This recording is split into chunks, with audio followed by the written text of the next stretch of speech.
welcome you back to Black Site, and tonight we're going to talk about the NFL's Rooney Rule for black coaches. Over the past 2 weeks, you have seen plenty of coaches being hired in the NFL. Mike McCarthy for the Dallas Cowboys, Matt Rule for the Carolina Panthers, Joe Judge for the New York Giants. Many of these men who have gotten these jobs are white. And that's not to disparage any of them, because you know that Mike McCarthy is a seasoned coach, and you knew when Jerry Jones went out that he would try to find the best seasoned coach to lead a Cowboys team that is ready to move on and compete for the Super Bowl. But when you look at the Carolina Panthers hiring Matt Rule, the New York Giants hiring Joe Judge, two inexperienced coaches. Yes, they have coached on minor levels and some at college levels. Yes, we know that Joe Judge coached at Alabama as a position coach, in New England as a wide receivers coach and a special teams coach, and we know that Matt Rule was the Baylor coach. But we also know that there are many qualified African Americans who are not as young men getting these jobs.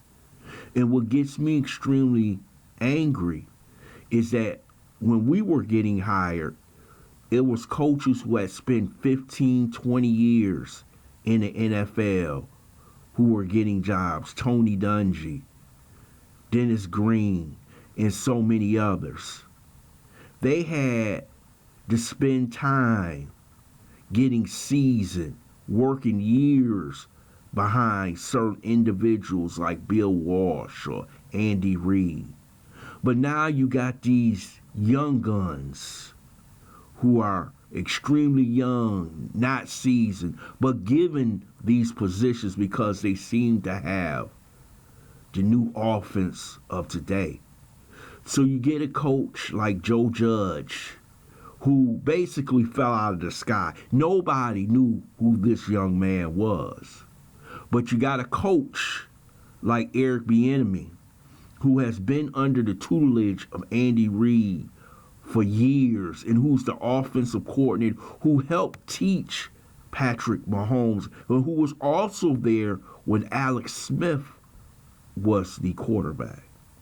He's not getting a head coaching position. But they gave last year a coach like Cliff Kingsbury, who was the coach at Texas Tech, who got fired.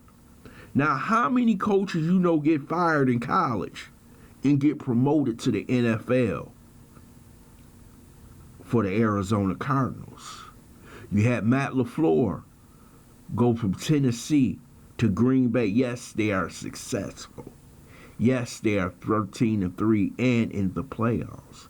So that is a success. And you see other coaches given that opportunity. But you don't see young black coaches in their 30s getting head coaching jobs. We had Leslie Frazier, who was the defensive coordinator of the Buffalo Bills, which was the backbone of the football team. He didn't get an interview. In most of these interviews which were given, we saw that Marvin Lewis got an interview with the Cowboys. But there just seems to be bringing in these African American coaches for token interviews, not really wanting to hire them, just going through the Rooney Rule process so they can check mark boxes. They're not really looking at any of these coaches. Last year, a coach who did get a job was Brian Flores. Brian Flores goes down to Miami. Also, there's only one general manager that's black, Will Greer for the Miami Dolphins.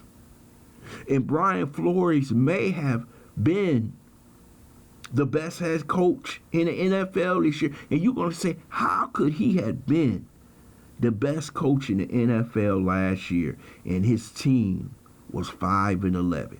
If anybody saw the Miami Dolphins early that year, in which they got demolished by the Baltimore Ravens and the New England Patriots and several other teams, you were for sure saying if they win one game, you would have been happy. It was people talking about them going 0-16. But by the end of the year, they go up to Foxborough and beat the New England Patriots in a must-win game for the Patriots. But you're not seeing any other coaches being fired. Yes, there's openings in Cleveland right now, and we'll see who the Cleveland Browns pick as a head coach. But it does not seem like these owners want a black head coach, even though they're willing to accept 75% of the players on their team being black. You have to understand how owners and people in executive positions work. They want people to be they want people they can relate to. And who do you relate to? If you're an old, rich, white man, some young man who's younger than you, who you could sit down and talk to, someone you could play golf with, someone you can call at night and feel comfortable with talking about football. And they don't yet see that in the black head coach. You see how Mike Tomlin has run the Pittsburgh Steelers for years. And it seems not to have gotten into their skulls that most black coaches are qualified, if not more qualified, than most of their white contemporary coaches, because they can have a relationship with these young black athletes. We had one coach who was fired, Jim Caldwell, for the Detroit Lions. He was 9-7. A winning record, was fired. They go out and hire Matt Patricia from the New England Patriots. Their last 2 years, he only won 9 games combined that Jim Caldwell won his last year as the Detroit Lions coach. See, you could get fired with a winning record as a black coach. How many white coaches do you know in the NFL get fired with a winning record? You probably can't recall the last one. And then when a black coach does get a job, if he's not successful in 1 or 2 years with a bad football team that he inherited, more than likely he will be fired with the quickness. He will not be given as much time as he deserves to lead that team out of the wilderness into the light. The NFL has some serious problems that needs to be straightened out. But it seems that they're trapped in their own racist hiring practices. And that's all you have to do is look at the numbers. 3 head coaches, 1 general manager that's black in the NFL, which is 75% black. This is why I call the Rooney Rule a fraud.